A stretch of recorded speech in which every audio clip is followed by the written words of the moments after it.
বন্ধুরা, আপনাদেরকে অসংখ্য প্রীতি এবং শুভেচ্ছা জানিয়ে আজকের হেলথ কেয়ার এপিসোড আরম্ভ করছি। আজকের হেলথ কেয়ার এপিসোডে আমরা যদি কোনো একজন ব্যক্তির নার্ভের সমস্যা হয়, তো সেই ব্যক্তিকে কি কি ধরনের খাদ্য অ্যাভয়েড করতে হবে, আমরা সেই বিষয়টা নিয়ে আলোচনা করব। বন্ধুরা, আপনারা সম্পূর্ণ ভিডিওটা দেখবেন, স্কিপ করবেন না। আপনাদের মধ্যে যারা এখন আমার চ্যানেলকে সাবস্ক্রাইব করেন নাই, কাইন্ডলি সাবস্ক্রাইব করে নেবেন, বেল আইকনে ক্লিক করে অল বাটন অন করে রাখবেন। Let me start now. বন্ধুরা, নার্ভের সমস্যা হচ্ছে মানুষের শরীরের অন্যতম একটা সমস্যা। যে ব্যক্তির নার্ভের সমস্যা আরম্ভ হয়ে গেছে, তো সেই ব্যক্তির শরীরে আর যে আরাম বলতে আর কোনো কিছু নেই। অত্যন্ত অস্বস্তিকর ভাব ক্রিয়েট হয় যাদের নার্ভের সমস্যা আছে। তো নার্ভের সমস্যা কেন হয়? নার্ভের সমস্যা আমরা জানি যে মানুষের শরীরে কি যে নার্ভাস সিস্টেম ব্রেন থেকে যেটা পরিচালিত হয়, নার্ভাস সিস্টেম, এই নার্ভাস সিস্টেমের মাধ্যমে ব্রেন থেকে কি হয়, শরীরের বিভিন্ন অর্গানের মধ্যে কি যায়, নার্ভ যায়। তো সেই নার্ভ কি করে ব্রেনকে বিভিন্ন বিষয়ে ইনফরমেশন দিয়ে থাকে এবং ব্রেন থেকে বিভিন্ন মেসেজ শরীরের অন্যান্য অর্গানে যায়। যেমন যদি কোনো একটা অর্গানের মধ্যে একটা ব্যথা অনুভব যদি হয়, তো সেই মেসেজটা সাপোজ হাতের মধ্যে কোনো একটা কারণে একটা খুব একটা ব্যথা অনুভব হচ্ছে, তো সেই হাত থেকে মেসেজটা ব্রেনের মধ্যে যায়। হঠাৎ যদি কোনো একজন মানুষ কি হয়, কোনো একটা জায়গাতে যদি পড়ে যায়, পড়ে তার একটা অর্গানের মধ্যে যদি আঘাত পায়, তো সঙ্গে সঙ্গেই সেই অর্গান থেকে পায়ের মধ্যে যদি আঘাত পায়, তো সঙ্গে সঙ্গে সেই পা থেকে মেসেজটা ব্রেনের মধ্যে যায়। তো it is with the help of nerve, সেই নার্ভের মাধ্যমে যায়। তারপরে যদি কোনো একজন ব্যক্তি, বৃষ্টি হচ্ছে তো আমব্রেলা নেই, সেই অবস্থায় তাকে বের হওয়া উচিত কি না, সেটা সেই মেসেজটা সেই ব্যক্তিকে ব্রেন দেবে যে এই অবস্থায় যাওয়া ভালো কি না। খুব রোদ হচ্ছে, সেই রোদ অবস্থায় কোনো একটা জায়গাতে হেঁটে যেতে হবে, তো যাওয়া উচিত কিনা সেটা কি ব্রেন বলে দেবে। তো এইভাবে ব্রেন মেসেজ দিবে আর অন্যান্য অর্গান থেকে ব্রেনে মেসেজ যাবে। এটা সিস্টেম হচ্ছে নার্ভাস সিস্টেম। তো এই নার্ভাস সিস্টেমের মধ্যে যখন কোনো ডিসঅর্ডার, যখন কোনো তার ফাংশনিং এর মধ্যে যদি কোনো অ্যাবনর্মালসি এসে যায়, কোনো সমস্যা এসে যায়, তখনই কি হয়, নার্ভের সমস্যা সৃষ্টি হয়। সাপোজ একজন ব্যক্তি একটা অ্যাক্সিডেন্টের মুখোমুখি হয়ে তার মাথার মধ্যে খুব চোট পেয়েছিল। তো প্রথম অবস্থায় বুঝতে পারা নাই, কিন্তু কিছুদিন যাওয়ার পরে কি হতে পারে, সেই ব্যক্তির নার্ভের সমস্যা সৃষ্টি হতে পারে। তার কারণ হচ্ছে সেই অ্যাক্সিডেন্ট থেকে যে মাথার মধ্যে যে চোট পেয়েছিল, তো সেই চোট পাওয়াটা তার মুখ্য কারণ নার্ভের সমস্যা। অথবা তার হাত অথবা পায়ের মধ্যে যদি কোনো একটা কারণে যদি চোট পায়, তো সেটা থেকে কি হতে পারে, নার্ভের সমস্যা হতে পারে। খাদ্যবস্তুর কারণে হতে পারে, শরীরের মধ্যে ভিটামিনের ডেফিসিয়েন্সির কারণে হতে পারে। নার্ভের সমস্যা অনেক কারণ আছে।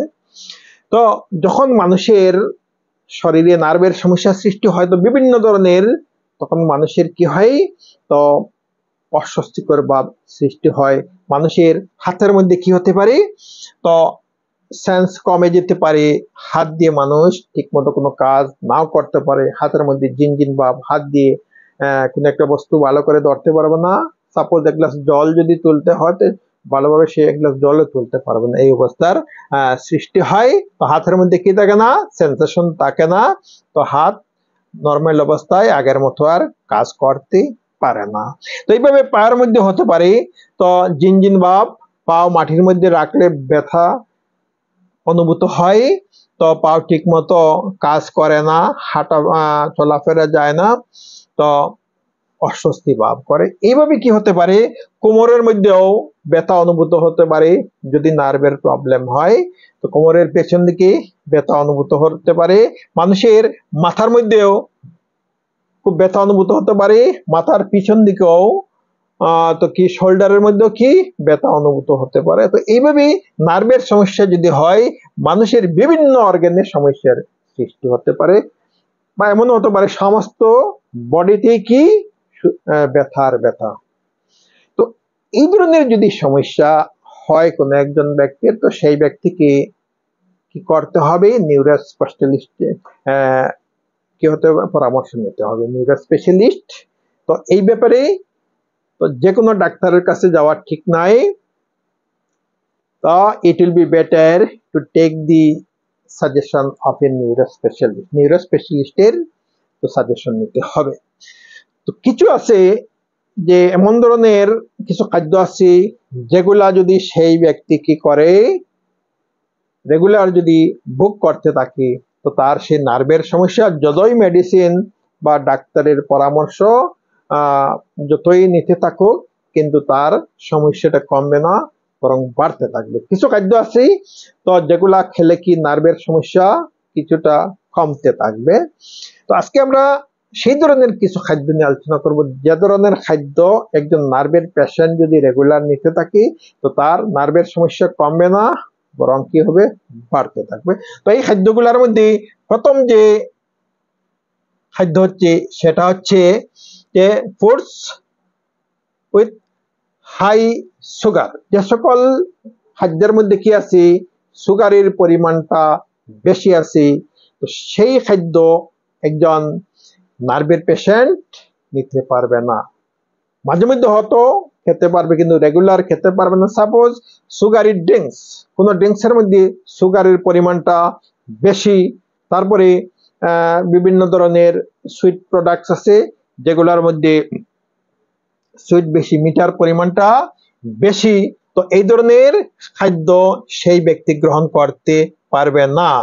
তো সুগারি স্ন্যাক্স আছে, মার্কেটে অনেক কিছু পাওয়া যায়, সুগারি স্ন্যাক্স আছে, তারপরে অনেক ধরনের মিষ্টি আছে, তো যেগুলাতে মিঠা অনেক বেশি, সেই ধরনের খাদ্য একজন nerve patient can not take in a regular ওয়েতে, প্রতিদিন খেতে পারবে না। খেলে কি হবে, তার নার্ভের সমস্যাটা বেড়ে যাবে।